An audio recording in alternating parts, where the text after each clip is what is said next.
안녕하십니까, 청락입니다. 오늘은 이제 유표부터 한번 볼 텐데, 유표는 이제 형주 자사로 양양성을 지키고 있었는데, 형주는 지금의 호복성 양번시인데, 위치는 뭐 장강 중류쯤 되는 곳에 위치하고 있습니다. 유표는 원래 계량 개철의 도움으로 형주에 부임했는데, 그는 이제 동안왕실의 종족이라는 것이 크게 작용해서 이제 형주로 오게 되었습니다. 형주는 중원의 중심지에 자리 잡고 있었고, 군사적으로 행정적으로 되게 요충지였습니다. 그러니까 뭐 여러 세력들이 노리는 핵심 지역이었습니다. 그래서 여기서 이제 유표는 북쪽에 이제 큰 세력인 원소하고 이제 우정을 맺고 있었는데, 건한 5년에 이제 원소가 관도에서 조조와 대치하는데, 이때 원소가 이제 유표에게 도움을 요청합니다. 유표는 이제 성장을 했는데 출병을 하지 않았습니다. 그때 뭐 친구를 도와준다고 말만 하고 실제로 군대를 보내지 않았습니다. 이 전투에서 원소는 이제 조조에게 대패를 하게 되죠. 또 그 위에 이제 조조가 이제 유비를 공격하는데, 유비는 피해갖고 도망가면서 이제 유표에게 의탁을 합니다. 그래서 유표는 유비를 받아주면서 이제 임무를 주는데, 신야에 이제 머무르면서 조조의 남진을 막아라, 이렇게 이제 임무를 줍니다. 근데 유비는 이제 그거 맡고 있는데, 한날 이제 유표를 만나는데 되게 표정이 어두웠습니다.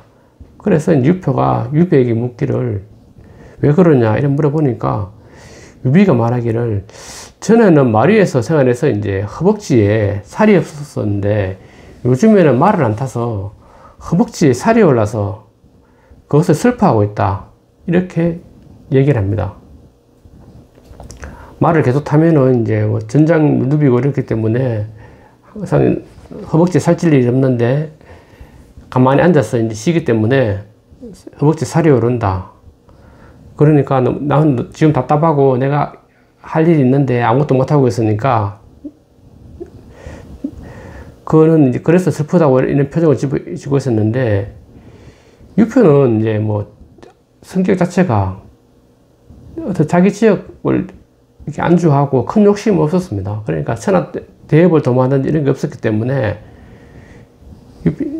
유비의 말을 이제 딱 들은 유표는 되게 자기가 좀 더 소심하고 좀 작은 인물인가 아닌가 이런 감정이 들었을 겁니다, 아마. 유표는 이제 포부가지고 안정적 생활에 만족했기 때문에, 그러니까 시대가 시대니만큼 이제 지금 그 많은 세력들에 의해서 딱 견제를 받고 있고, 그 중심에 있기 때문에, 어떻게 보든 뭐 그런 말도 있잖아요. 앞으로 나아가지 않으면 뒤로 밀리는 거는 그런 형국이었습니다. 그렇기 때문에 결국은 이제 유표는 그릇이 되게 작았습니다. 그러자 얼마 후에 조조가 결국은 이제 유표가 차지한 형주 지역으로 밀고 내려오는데, 그 당시에 이미 이제 유표는 죽고 유표 아들이 거기 형주를 다스리고 있었는데, 조조가 내려오자마자 바로 항복해버립니다. 그래서 이게 또 중국의 마오가 삼국지를 읽고 난 다음에 유표를 평하기를 헛되이 겉모양만 가지고 있다, 이렇게 평했답니다. 그러면 이제 본격적으로 이제 조조에 대해서 설명이 되고 있습니다. 조조의 자는 맹덕입니다. 다 아실 거고, 그리고 패국군 초연 사람인데, 패국군 초연 안희성 박주시 사람입니다. 이들의 조상을 한번 본다면 선진시대, 그러니까 선진은 이제 진나라 시대 이전을 말하면 선진시대라 그럽니다. 고향제 신하인 이제 육종의 아들 유관이 이제 성씨를 조씨로 바꿨습니다. 그래서 조씨가 이제 쭉 내려오는데, 그 가장 위의 조상이고, 그리고 진안시대의 성상인 조참의 후예라는 학자들이 있는데, 조참이 되게 유명한 사람이잖아요. 그래서 이제 조참을 조조에 갖다 붙이는 하는데, 신빙성은 전혀 없다고 그렇게 보고 있습니다. 그냥 유명한 사람이니까 갖다 붙인 겁니다. 그래, 조조의 이제 확실한 선조는 누군가 하면은 이제 정조부 조절, 그리고 할아버지 조등, 그리고 아버지 조성 이렇게 내려옵니다. 조등은 이제 조절의 넷째 아들인데 커서 이제 환관이 됩니다. 그래서 이제 조조가 환관의 자식이라는 게 나옵니다. 되는데 조등은 근데 어떤 환제 옹립에 기여한 공로가 있기 때문에 비정후로 책봉이 되고, 조등은 그러고 환관했지만 되게 충직하고 이제 후덕해서 좋은 환관으로 되게 칭송을 받았습니다.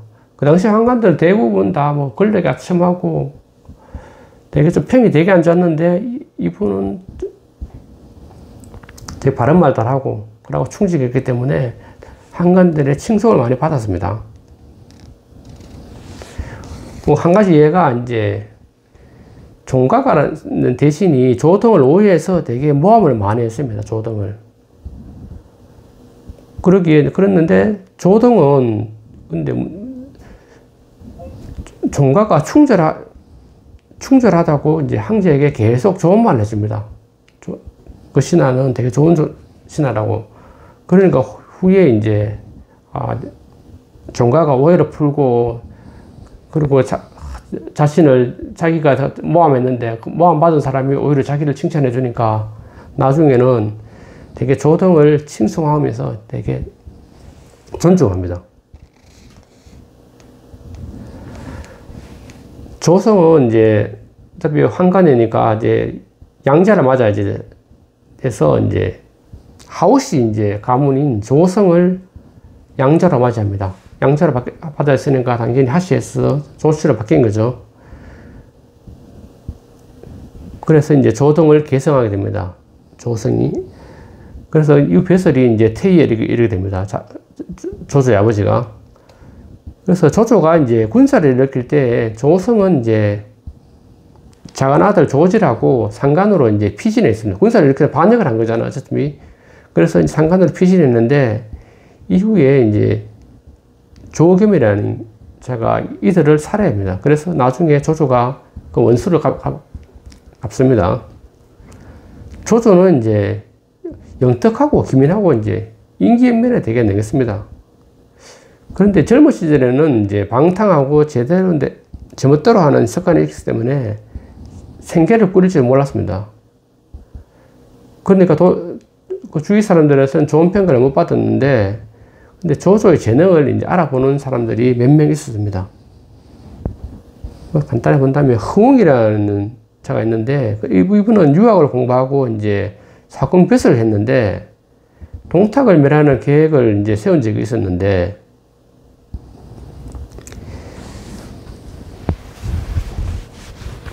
흥웅이 조조에게 이제 말하기를, 우리는 이제 늙어서 이제 어찌할 수 없지만은 이제 천하는 안정시킬 사람은 필시 이제 이 젊은이가 될 것이라고 이제 일러줍니다. 그러고 교현이라는 사람이 또 평가한 게 있는데, 교현은 이제 그 당시 유명한 신하였는데 하남선 상구현 출신인데 태유가 되는데, 이제 조조에게 말하기를 허소에 가서 인물평을 한번 받아봐라. 이렇게 이제 많은 사람이 교현입니다. 그래서 교현에 관한 일화는 이제 나중에 내가 죽고 난 다음에 내 묘 앞을 조조 당신이 지나갈 때 내 묘를 그냥 지나가면은 아마 큰 화가 다칠 것이다. 그러니까 반드시 인사하고 지나가라. 이렇게 이제 말했다는데, 실제로 나중에 이제 조조는 이제 교현의 이제 묘에 가서 참배하면서 절을 한 그런 기록이 나옵니다. 조조에 대해서 계속 하다면, 조조는 이제 낙양에서 처음에는 이제 작은 벼슬을 하던 중에 이제 병법을 연구합니다. 그래서 병법 책도 만들고 했는데, 그리고 손자병법에다 주석을 달았습니다. 조조가 영특하고 공부도 많이 하고 제일 똑똑한 사람이었습니다. 이것은 이제 병법 주석을 다 잘 정도했으니까 천하를 이제 통일하는데 군사 이제 전문가로서의 어떤 기초를 닦는 기관이었습니다. 한때는 낙양의 북부에 배설을 하는데 엄격하게 이제 법을 집행해서 되게 명성을 얻었습니다.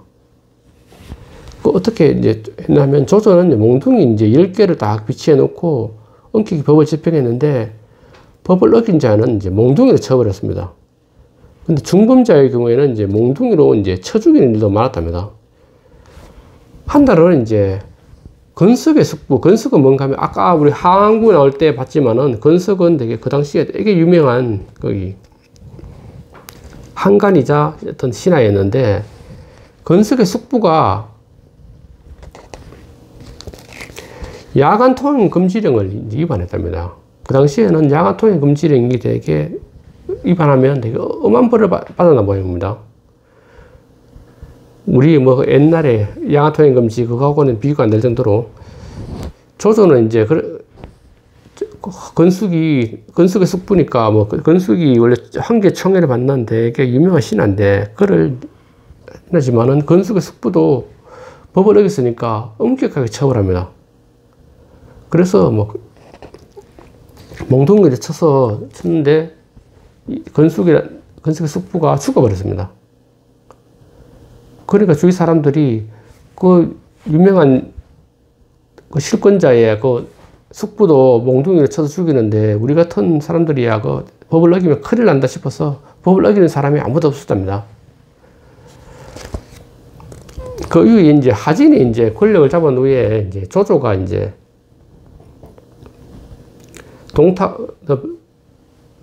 조조는 이제 하진이 동탁 불러들이는 것에 이제 반대를 했는데 근데 좀 뭐 하진은 말했듯이 되게 좀 뭐 아둔했기 때문에 조조의 말을 듣지 않습니다.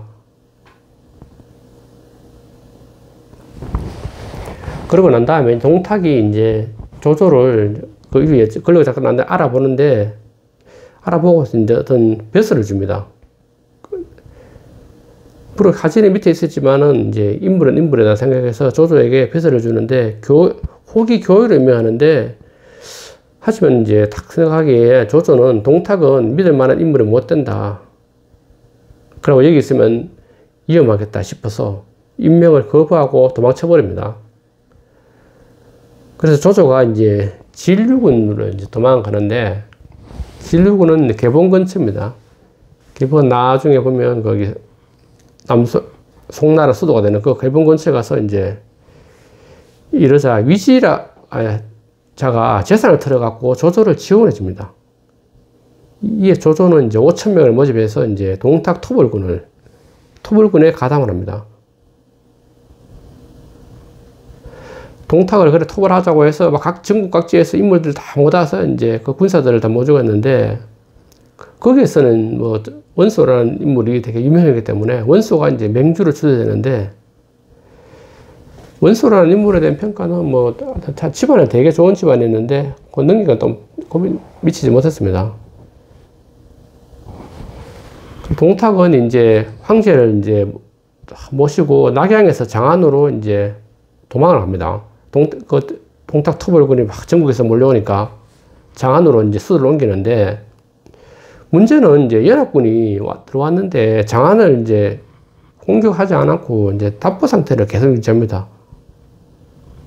그러니까 뭐 토벌은 나러 왔는데 그거 뭐 서로 자리 싸움이나 하고 계속 이제 제대로 일을 안 하니까 그 모여 있다가 전투도 하니까 지리멸멸 하는데 조조는 그걸 꼴을 보고 토벌 작전에 이제 앞장섭니다, 자기가.